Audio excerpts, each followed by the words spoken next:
সর্বনাশ, পায়ের আওয়াজ। মনে হয় কেউ এই দিকেই আসছে। আমি তাড়াতাড়ি এই ষাঁড়টার মধ্যে ঢুকে যাই। এই কথা বলে ডাইনি ষাঁড়ের মধ্যে ঢুকে যায়।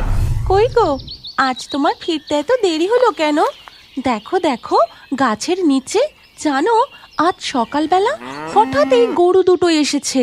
কারোর গোয়াল থেকে পালিয়ে এসেছে কিনা কিছু বুঝতে পারছি না। আজ পুকুরে জাল টানা দিচ্ছিলাম গো। আমাদের পুকুরের চারা মাছগুলো একদম বড় হচ্ছে না, তার উপরে মাছ অদ্ভুতভাবে কমে যাচ্ছে।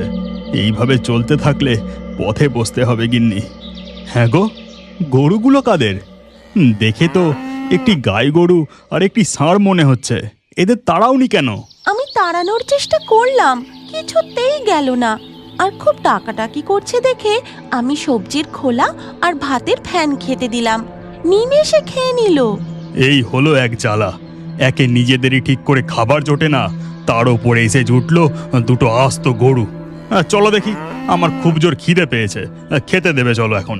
রাগ করো না। আচ্ছা, তুমি একটা জিনিস খেয়াল করেছো? কাল পর্যন্ত এই গাছে কোনো ফল ছিল না, আর আজ দেখো লিচু গাছে লিচু ধরেছে। লিচুগুলো বড় হয়ে একেবারে পিকে লালও হয়ে গেছে। হ্যাঁ, অবাক কাণ্ড। তাই তো দেখছি। কি করে হলো এমনটা? দেখো দেখো, গাছের গোড়ায় ওদের গোবর পড়ে আছে। আমার মনে হয় ওই গোবরের ক্ষমতাতেই এমনটা হয়েছে। ধুর, যত সব আজগুবি কথা। চলো তো, আমাকে খেতে দেবে চলো। এই কথা বলে গোবিন্দ তার হাতের জালটি দাওয়ায় রেখে ঘরে ঢুকে যায়, আর তার পিছু পিছু মাধবীও যায়। এদিকে তখন গরু দুটো, এই জেলে তো খুবই বদমেজাজি, আমাদের তাড়িয়ে দেবে না তো? আমার খুব চিন্তা হচ্ছে। তুমি কোনো চিন্তা করো না, তোমার বাছুর হলে ওরা আমাদের ঠিক মেনে নেবে। তারপর দুধ বিক্রি করে ওদেরও অভাবের সংসারে সচ্ছলতা ফিরবে। আমার যে আবার খিদে পাচ্ছে, কি করি?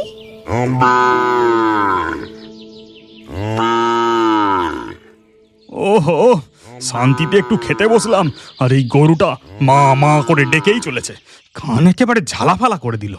আহা, তুমি এত রাগ করো না তো। মনে হয় গরুটার খিদে পেয়েছে। দেখে মনে হচ্ছিল ও গর্ভবতী, কিন্তু ঘরে যে কোনো খাবারও নেই। শোনো না গো, তুমি খেয়ে দে কটা ঘাস কেটে এনে দাও না। এই হয়েছে জ্বালা। ভাবলুম খেয়ে দিয়ে একটু ঘুমাবো, তা না, যাও আবার ঘাস কাটতে। আমার মনে হয় গরুগুলোর গোবরে নিশ্চয়ই কোনো জাদু আছে। শোনো না, তুমি ঘাস কাটতে যাবার সময় একটু গোবর সঙ্গে নিয়ে গিয়ে আমাদের পুকুরের জলে ছড়িয়ে দিও। এরপর গোবিন্দ খাওয়া দাওয়া সেরে গাছের গোড়া থেকে কিছুটা গোবর তুলে নিয়ে প্রথমে যায় তার পুকুর পাড়ে। তারপর পুকুরের জলে গোবর ছড়িয়ে দেয়, আর পুকুরের পাশ থেকে গরুগুলোর জন্য ঘাস কাটতে থাকে। ঘাস কাটতে কাটতে একে আমাদেরই নিজেদের ঠিক করে চলে না, তার ওপর পুকুরের মাছগুলো অদ্ভুতভাবে কমে যাচ্ছে। এদিকে আবার ওই গরু দুটো এসে জুটলো। তার পুকুর পাড়ের পাশে তেঁতুল গাছে বসেছিল এক ভয়ঙ্কর ডাইনি। গোবিন্দর কথা সে কান খাড়া করে শুনতে থাকে। এরপর গোবিন্দ ঘাস কেটে সেখান থেকে চলে যেতেই পেটা জেলে এখান থেকে গেছে।